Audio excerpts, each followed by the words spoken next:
இன்றே டவுன்லோட் செய்து உங்கள் ஃபேவரட் ஷோக்களை என்ஜாய் பண்ணுங்க. வேண்டாம், உங்களை கும்பிட்டு கேட்டுக்கிறேன், விட்டுருங்க. வேண்டாம்.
நீங்க என்ன செஞ்சாலும் என்ன சொன்னாலும் பொறுத்து போறன்றதுனால இவ்வளவு கீழ்த்தரமா நடந்துப்பீங்களா?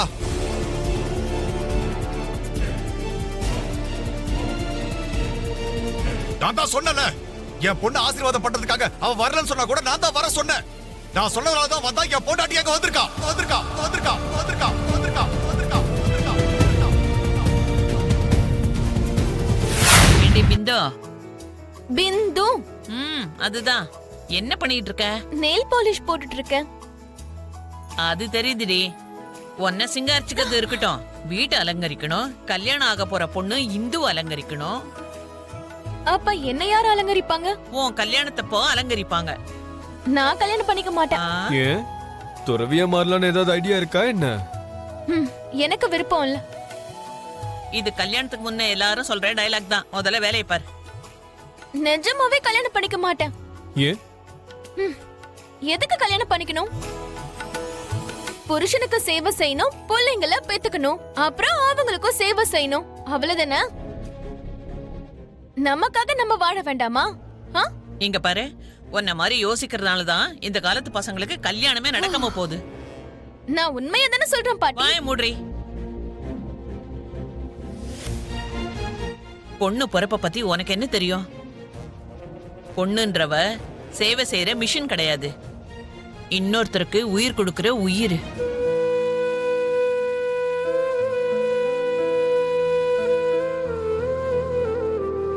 கோவில்ல அம்மன் எப்படியோ, வீட்லயும் ஒரு பொண்ணு அப்படிதான். ஒரு வம்சம் நிலைக்கணும்னா, 10 தலைமுறை வாழணும்னா அது ஒரு பொண்ணால மட்டும்தான் முடியும். இந்த படைப்பை இயக்கிறது பஞ்சபூதமா இருந்தாலும் அந்த படைப்பை படைக்கிறதே ஒரு பெண் தான்.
கண்ணை மூடிக்கோங்க. சரிடாமா.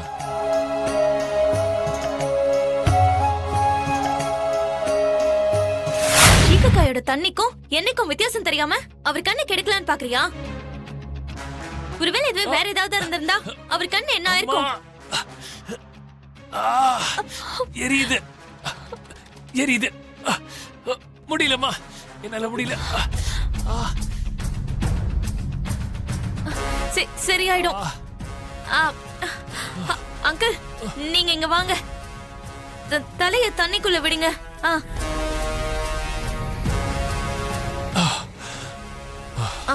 அங்கிள், எப்படி இருக்கு? கொஞ்சம் பரவாயில்லம்மா. இங்க பாருமா, தெரியாத விஷயத்தை தலையிடக்கூடாது.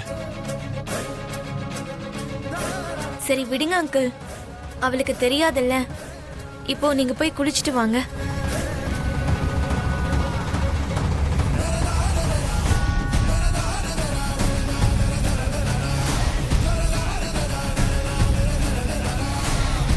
உனக்கு தான் தெரியாதுல்ல, தெரியாத மாதிரி இருக்க வேண்டியதானே? புளிய பார்த்து நிறைய சூடு வச்சுக்க கூடாது. காட்டுல மருந்து கிடைக்காதுல்ல. சாமி பெரிய கண்ணு கொடுத்திருக்காருன்னு அத காட்டி மிரட்ட மட்டும் நல்லா தெரியும்.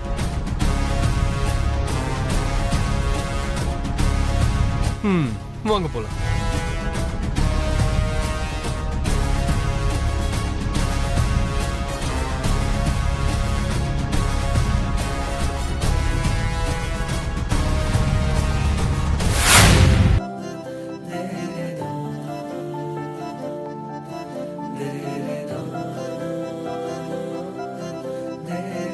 அங்கிள், நான் போய் உங்களுக்காக வாங்கிட்டு வந்த Dress எடுத்துட்டு வரேன். எல்லாருக்கும் நான் தான் gift வாங்கி கொடுத்திருக்கேன். ஆனா எனக்கு gift வாங்கிட்டு வந்திருக்கிறது என் ஷோபாக்கு அப்புறம் நீதாம்மா. அட, வேஷ்டி வாங்கிட்டு வந்திருக்கியா? இதெல்லாம் நான் கட்டுறதை விட்டு ரொம்ப வருஷம் ஆச்சுமா. நமக்கு சம்பந்தம் இல்லாதத நமக்கு சொந்தமாக்கிக்கிட்டு நம்மளே மறந்துட்டு வரும்.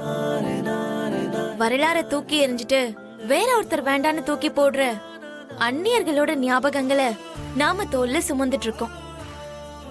இதுதான் நம்ம சம்பிரதாயம். புடவை கட்டினா ஒரு பொண்ணு பார்க்க எவ்வளவு அழகா இருப்பாளோ அதே மாதிரிதான் வேட்டி ஒரு ஆண் மகனுக்கு அழகு. இத போட்டுக்கோங்க அங்கிள்.